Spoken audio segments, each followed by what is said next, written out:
Social মিডিয়ায় প্রেম, পরে বিয়ে, অথচ বিয়ের 1.5 থেকে 15 মাসের মধ্যেই গলায় ফাঁস লাগিয়ে আত্মঘাতী নববধূ।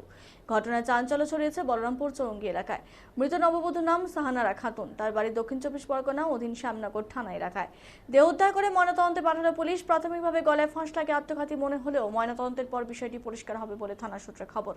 জানা যায়, বলরামপুর চৌরঙ্গি এলাকায় যুবক রহিম মিয়ার সাথে দক্ষিণ 24 পরগনা শ্যামনগর থানার অধীন এক যুবতীর সোশ্যাল মিডিয়ায় সম্পর্ক তৈরি হয়।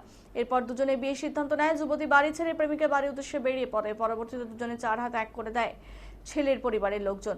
বিয়ের পর স্বামী স্ত্রী হয়ে দুজনেই বাড়িতে থাকে। ছেলের বাবা মা আসামে থাকে। শুক্রবার স্বামী স্ত্রী দুজনে রাতে খাবার খেয়ে ঘুমিয়ে পড়ে।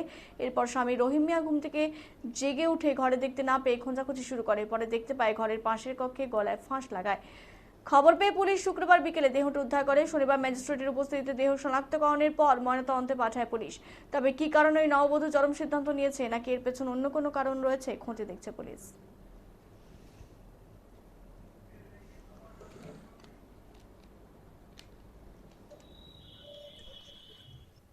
জানেন বিষয়টা? না, আমরা কিছু জানি না। বাড়ি ছিলেন? বাড়ি ছিলাম না, বিয়ের বাড়ি গেছি মারুগঞ্জ। কোন দিন গেছিলেন? এই বছর বেড়ে গেছি। তারপরে কি শোনেন আসলে? আসিয়ে শুনি যে ওর বউ ফাঁসি দিয়ে মরছে, এই যে শুনলাম, আর কিছু জানি না। ওগুলো মানে এই যে ঘটনা কিছু মারা কি হয়েছিল? কি হয়? কিছুই হয় না। ওই যে মানে মারা গেলে তো ওইভাবে গেলে তো আমরা কিছু করবো না। আমরা তো বাড়িতে ছিলাম না। সারাদিন তোমার বাড়িতে ছিলেন? বাড়ি ছিলাম কেন, ওর সঙ্গে কোনো যাইও না ওর বাড়িতে, আমরা যাই দেখিও নাই, কিছুই নেই।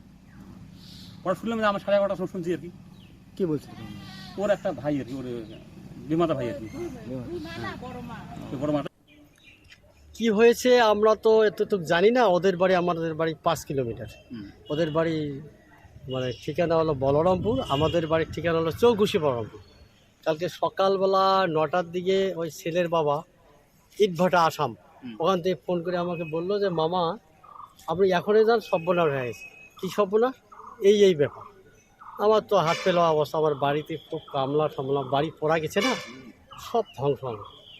অমনি তুই এখানে স্নানটা করে অমনি চলে গেলাম, যে ছেলেকে জিজ্ঞাসা করলাম। আরও দেখি বহু লোক জমছে, পাড়া প্রতিবেশী আসলো। এই তখন 11টা। ছেলেটাকে জাস্ট কিছু জিজ্ঞাসা করলাম যে কী করি হলো। এই তো 1 মাস 1.5 মাস কি 15 মাস হচ্ছে বিয়েটা হবে।